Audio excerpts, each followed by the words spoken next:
नमस्कार, स्वागत करुछि पिठापଣା चैनल आज अध्याय को। आज आम बनैबा मिल्क केक। यही मिल्क केक विभिन्न प्रकार मिठा मध्य एक लोकप्रिय मिठा। यह आम कालाकंद कहू। यह राजस्थान एक प्रमुख मिठा भाव में परिचित। यह बनैबा अति सहज एवं बहुत कम सामग्री लगी थाए। मिल्क केक टी खाइबा को भारी भल लगे। सुखा मिठा होइतिबारु आमे यहाको बेसी दिन रखी यार भरपूर मजा भी नहीं परिबा। ताहले आसंतु देखि नबा मिल्क केक प्रस्तुति पय आवश्यक सामग्री गुडी का। क्षीर 1.5 लीटर, चीनी 10 बड़ चम्मच,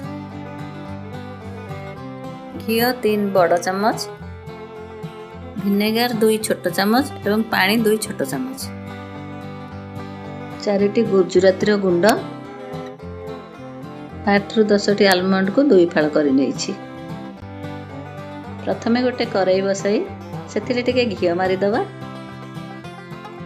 से आम नहीं 1.5 लीटर क्षीर को पकई उच्च आंचर किसी समय फुटवा को छाड़ीदवा।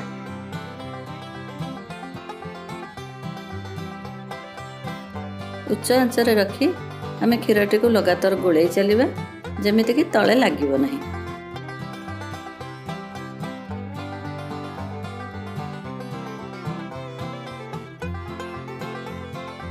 मिल्क केक बनैबा पे नैथिबा क्षीरटी को आम 4 भागरु 1 भाग हेबा जाय मारि थाउ। सेथि पे आपण जतिकि मिल्क केक बनैबे सही परिमाण रे क्षीरटी मारिबे।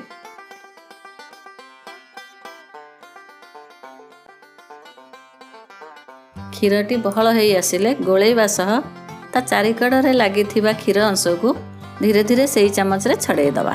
न छड़ेले से अंशटी पोड़ी क्षीर रे खराब बास्ना आसिबो।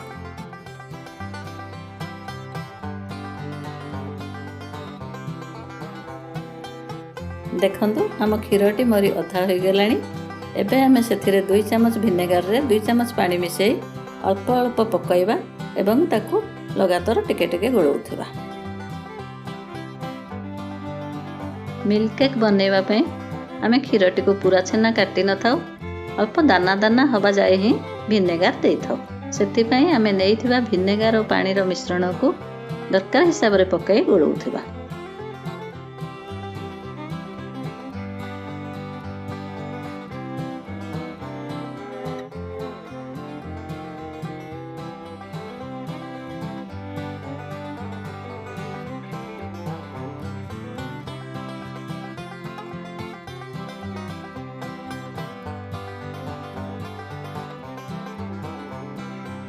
क्षीर गोलेला बेले एमती चामच रे उठे देखिले क्षीरटी छेना कटी दाना फलिला कि नहीं जानी परिबा।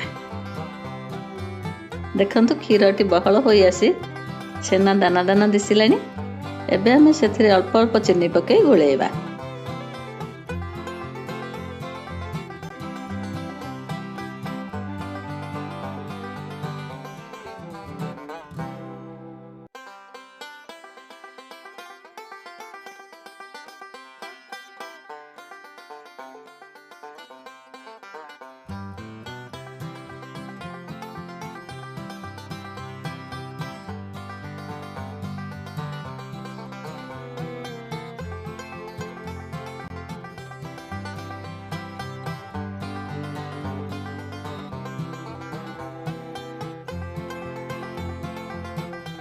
चीनीटी भल भाव मिसीगला परे आमे सेथिरे घी पकेइबा।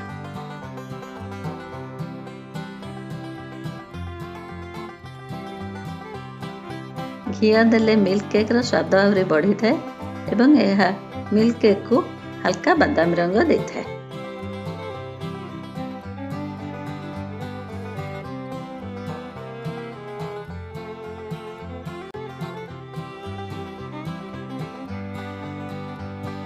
एबे हमें याकू गोळौथिबा एवं आउ अधा बाजे मारिबा।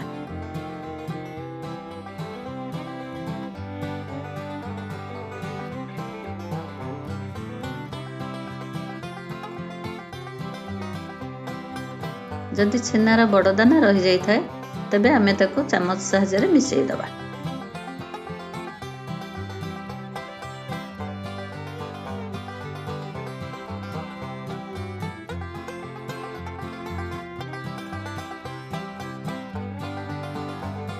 ମିଲ୍କ କେକ୍ର ବାସ୍ନା ପାଇଁ ଗୁଜୁରାତି ଗୁଣ୍ଡ ପକାଇବା। ଆମେ କ୍ଷୀରକୁ ମାରି ମିଲ୍କ କେକ୍ ବନେଇବା ପାଇଁ ପାଖାପାଖି 1.5 ଘଣ୍ଟା ସମୟ ଲାଗିଯାଇଛି। ଆପଣ ଯଦି ଜଲ୍ଦି କରିବାକୁ ଚାହୁଁଥିବେ ନେଇଥିବା କ୍ଷୀରରୁ ଅଧା କ୍ଷୀର ଛେନା କାଟି ଆଉ ଅଧା କ୍ଷୀରରେ ମିଶାଇ କରିପାରିବେ, ନଚେତ୍ ଆପଣ କ୍ଷୀରରେ ଖୁଆ ମିଶାଇ କରିଲେ ମଧ୍ୟ ଜଲ୍ଦି ହେବ। ଖୁଆ ବନେଇବାର ରେସିପିର ଲିଙ୍କଟା ଆମେ ଡେସ୍କ୍ରିପ୍ସନ୍ ଏବଂ ଆଇ ବଟନରେ ଦେଇଦେବୁ। ଦେଖନ୍ତୁ ଆମ ମିଲ୍କ କେକ୍ଟି ପ୍ରସ୍ତୁତ ହୋଇଗଲାଣି। ମିଲ୍କ କେକ୍ଟି ସେଟ୍ କରିବା ପାଇଁ ଗୋଟେ ପାତ୍ରରେ ଘିଅ ମାରିବା।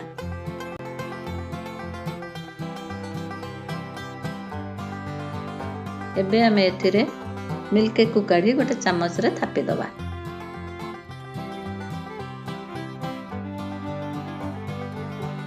ମିଲ୍କ କେକ୍ ଉପରେ ନେଇଥିବା ଆଲମଣ୍ଡକୁ ସଜେଇଦେବା। ଆପଣ ଚାହିଁଲେ ଭଙ୍ଗା କିମ୍ବା ଗୁଣ୍ଡ ପିସ୍ତାରେ ମଧ୍ୟ ସଜେଇ ପାରିବେ।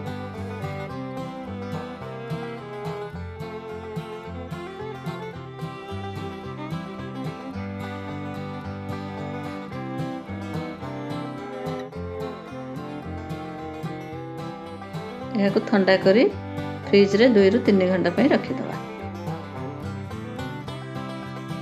ଦେଖନ୍ତୁ ମିଲ୍କ କେକ୍ଟି ସେଟ୍ ହୋଇଯିବା ପରେ ଆମେ ତାକୁ କାଢ଼ି ଠିକିରି ଆକାରରେ କାଟି ଦେଇଛୁ। ଭଲ ଭାବରେ ଜମି ଯାଇଥିଲେ ମିଲ୍କ କେକ୍ଟି ଏହିପରି ଦିଶିବ ଏବଂ ତାକୁ ଭାଙ୍ଗିଲେ ବି ଦାନା ଦାନା ରହିବ।